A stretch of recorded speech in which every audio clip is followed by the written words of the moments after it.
Hello students, I am Pawan Yadav working as a PGT Mathematics in Suraj School, Rewari. And dear students, we are studying second chapter of 11th class, that is relations and functions. और बेटा last lecture में हमने relation की definition पढ़ी थी। तो अगर मैं एक बार पुराने लेक्चर्स को कंक्लूड करूं और आगे के लेक्चर के बारे में बताऊं तो हम क्या क्या पढ़ चुके हैं, जरा एक बार इसको देखिए, देखने का प्रयास करिए कि एक्चुअल में हम सेट, सबसे पहले इंट्रोडक्शन में सेट था, फिर उसके बाद अगर हम बात करें तो हमने पढ़ा था ऑर्डर्ड पेयर, याद हो तो आपको ऑर्डर्ड पेयर याद आ रहा आपको। और देन अगर हम बात करें ऑर्डर्ड पेयर के बाद फिर हमारे पास था कार्टेशियन प्रोडक्ट, कार्टेशियन प्रोडक्ट, और इसके बाद हमने पढ़ा था डेफिनेशन ऑफ रिलेशन, रिलेशन है क्या, और रिलेशन के बाद हम क्या पढ़ने वाले हैं, इसके बाद हम पढ़ने वाले हैं फंक्शन। तो ये बेटा मैंने कंप्लीट चैप्टर का ओवरव्यू दे दिया आपको। तो सेट क्या है आप सभी को पता है बेटा, सेट क्या है एक बार ब्रीफ इंट्रोडक्शन दे दें। Set is the collection of definite items, well defined items, ठीक है। तो ये हम फर्स्ट चैप्टर में ऑलरेडी पढ़ चुके हैं। ऑर्डर्ड पेयर आपको पता है ना बेटा, ऑर्डर्ड पेयर क्या होते हैं। पेयर नाम से क्लियर है कि भाई आपके पास दो एलिमेंट्स कहीं कहीं होंगे, जैसे 1 और 6 ले लिया मैंने, तो 1 और 6 को मैं क्या बोलूंगा, 1 और 6 को मैं कहूंगा ऑर्डर्ड पेयर है मेरा 1 and 6, ठीक है। तो अब इसको ऑर्डर्ड पेयर क्योंकि एक स्पेसिफिक ऑर्डर है, ये ऐसा नहीं कि 1 और 6 को मैं लिख दूं 6 and 1 तो दोनों एक ही बात हो जाए, नहीं, दोनों अलग अलग बात है। तो ऑर्डर्ड पेयर मींस दो एलिमेंट होंगे और आपस में एक स्पेसिफिक रिलेशन से कनेक्टेड होंगे, ये हम ऑलरेडी डिस्कस कर चुके हैं। देन हमने डिस्कस किया था कार्टेशियन प्रोडक्ट। क्या था कार्टेशियन प्रोडक्ट, याद करिए, अगर हमारे पास ए कोई सेट है जिसके अंदर दो एलिमेंट्स है बेटा 1 3, और बी मेरे पास अगर कोई सेट है जिसके अंदर मान लिया 2 and 4 दो एलिमेंट है, कोई वेल डिफाइंड है, तो याद है बेटा ए क्रॉस बी क्या होता था, याद करो, ए क्रॉस बी क्या होता था भाई, 1 का 2 के साथ करते थे 1 और 2, इसी तरह 1 और 4, 3 और 2, ये ऑर्डर्ड पेयर आते थे, और ये आता था 3 and 4। ये हमने पढ़ा था रिलेशन में, याद करो, 2 यहां है, 2 एलिमेंट यहां है, तो टोटल एलिमेंट 4 आते थे, ये 4 एलिमेंट आ गए, ठीक है। उसके बाद क्या था, हमने पढ़ा था रिलेशन। रिलेशन क्या है, रिलेशन एक कंडीशन है। रिलेशन क्या है, अब जैसे इसी के अंदर मैं कोई रिलेशन बनाऊं तो याद करिए जरा, अगर मैं एक रिलेशन डिफाइन करूं R इज इक्वल टू, मैंने कहा एक रिलेशन है ordered pair x and y के बीच में, x और y एक ऑर्डर्ड पेयर की फॉर्म में होगा, सच दैट मैंने क्या कहा, मैंने कहा कि भाई x minus y will be equal to 1, where x belongs to a and y belongs to b। तो देखो मैंने क्या कंडीशन लगा दी, क्या रिलेशन डिफाइन कर दी यहां कि भाई x y बेटा रिलेशन कोई भी होगी तो ऑर्डर्ड पेयर में तो होगी।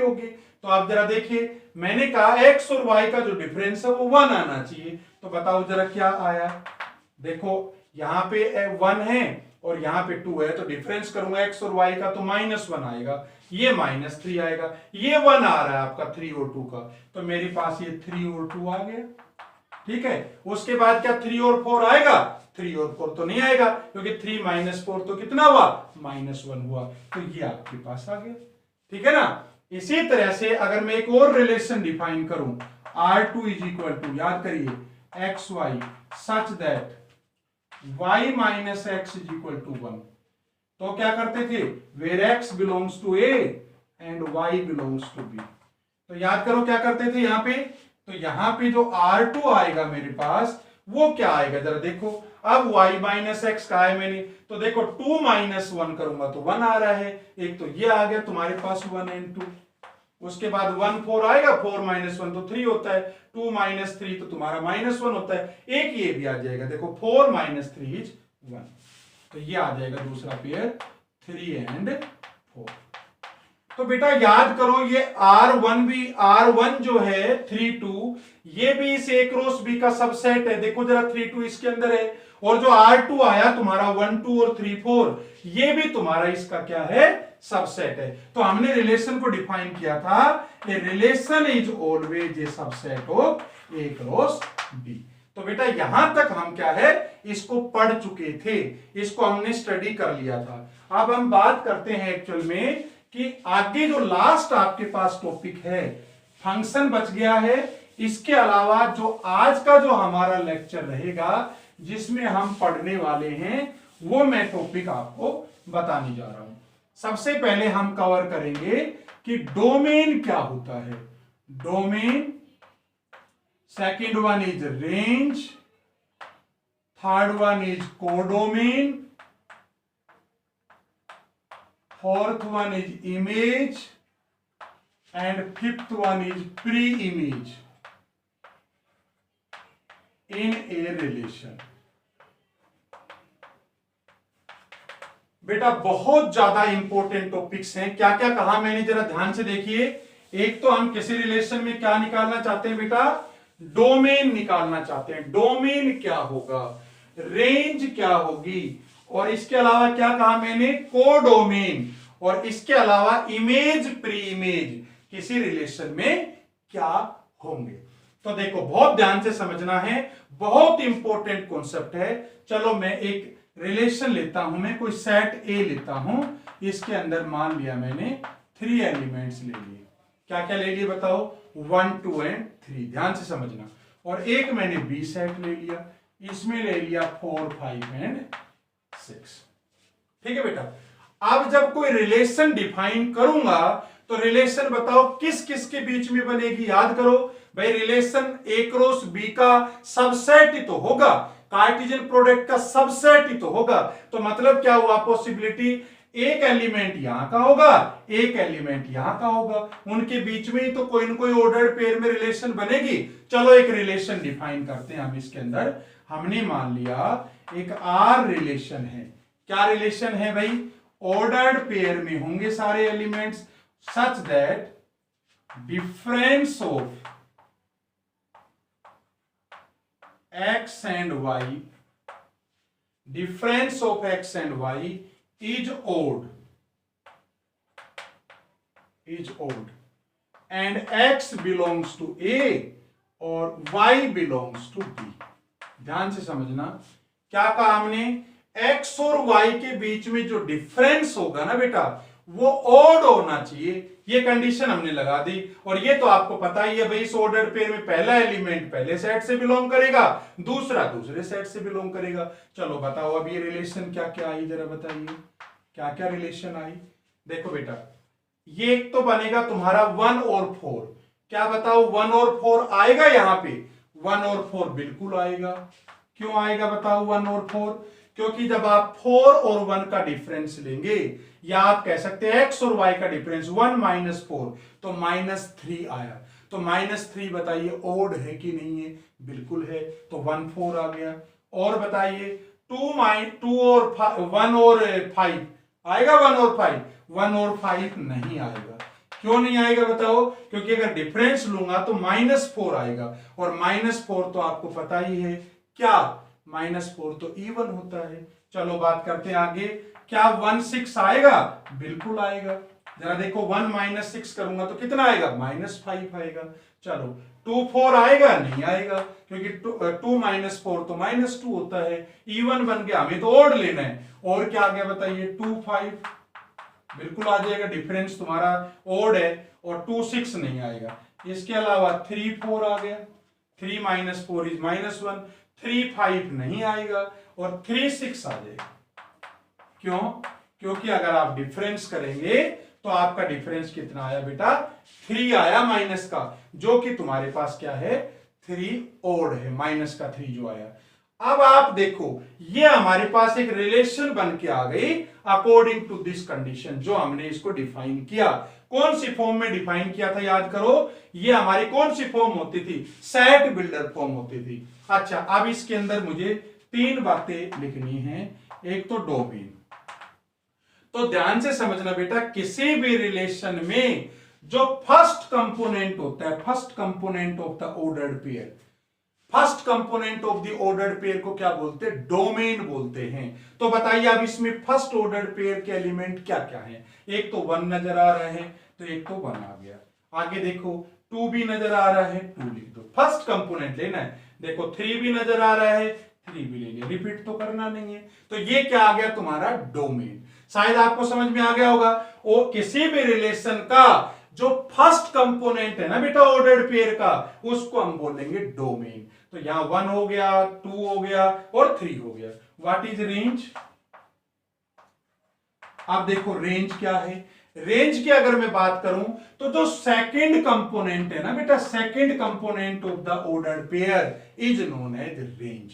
तो अब रेंज क्या आ गई, एक तो 4 आ गया, और क्या आ गया, 5 आ गया, और क्या आ गया, 6 आ गया। ठीक है बेटा, ये क्या आ गया तुम्हारे पास, रेंज आ गई। मतलब रेंज में क्या होगा, जो भी एलिमेंट्स आपके दूसरे उसके कंपोनेंट के हैं उसको हम बोलेंगे रेंज। चलो बात करते हैं अब कोडोमेन क्या है। कोडोमेन बोलते हैं बेटा possible values of the output. अब पॉसिबल वैल्यू क्या है, क्या क्या आ सकती थी, जो बी सेट होगा ना कंप्लीट, उसको हम बोलेंगे कोडोमेन।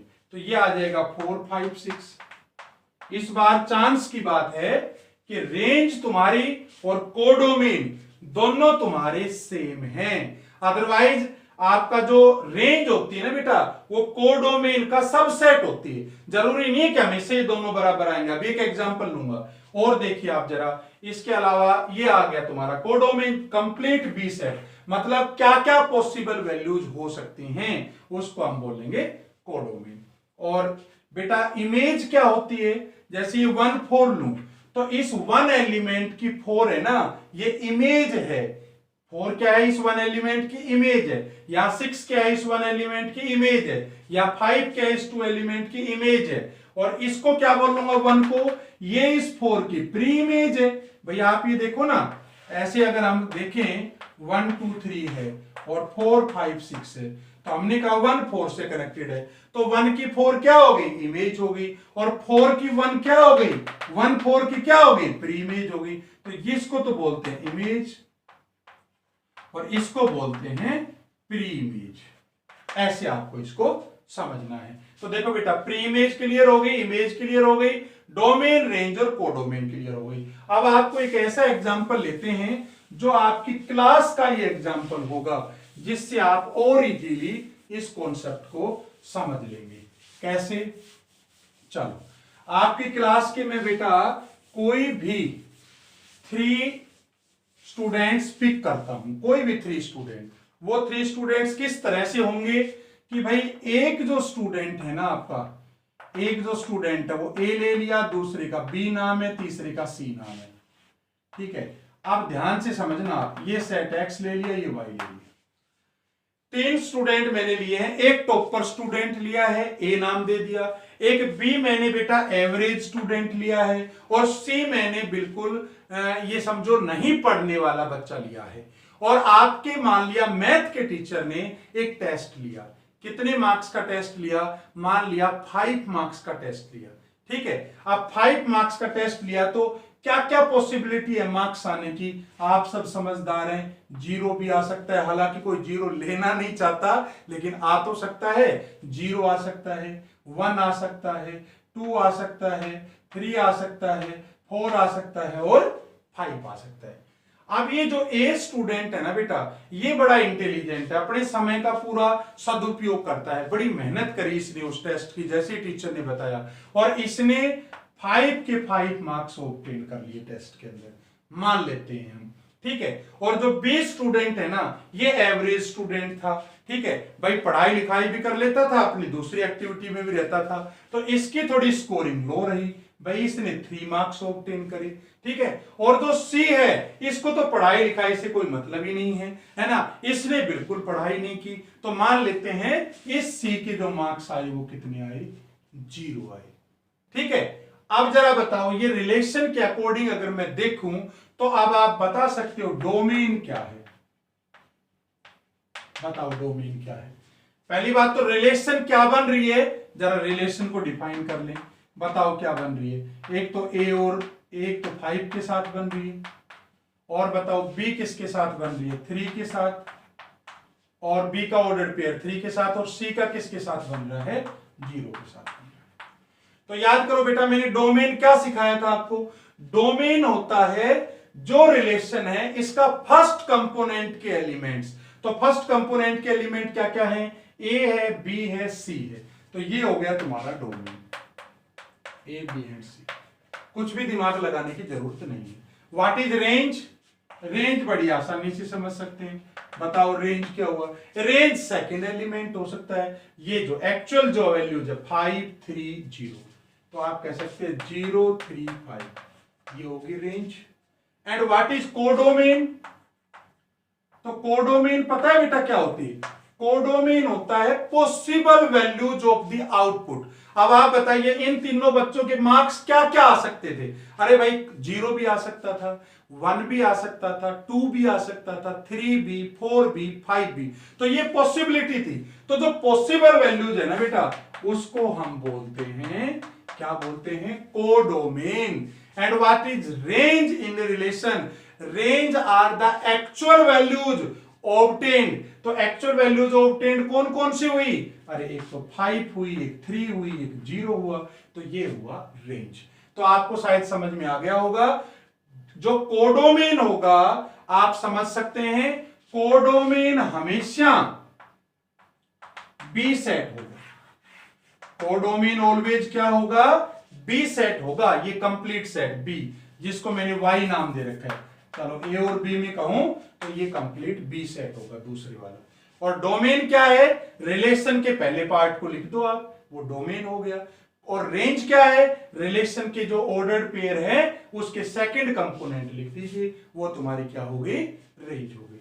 शायद आपको समझ में आ गया होगा। और अगर मैं बात करूं बेटा इसके अंदर कि इनकी इमेज क्या है, तो ए की 5 है वो एक ही इमेज है, एक ही इमेज है, ठीक है। और A5 की क्या है, प्री इमेज है। इसी तरह से B का 3 क्या है, B की इमेज है। और इसी तरह से B3 का क्या है, प्री इमेज है।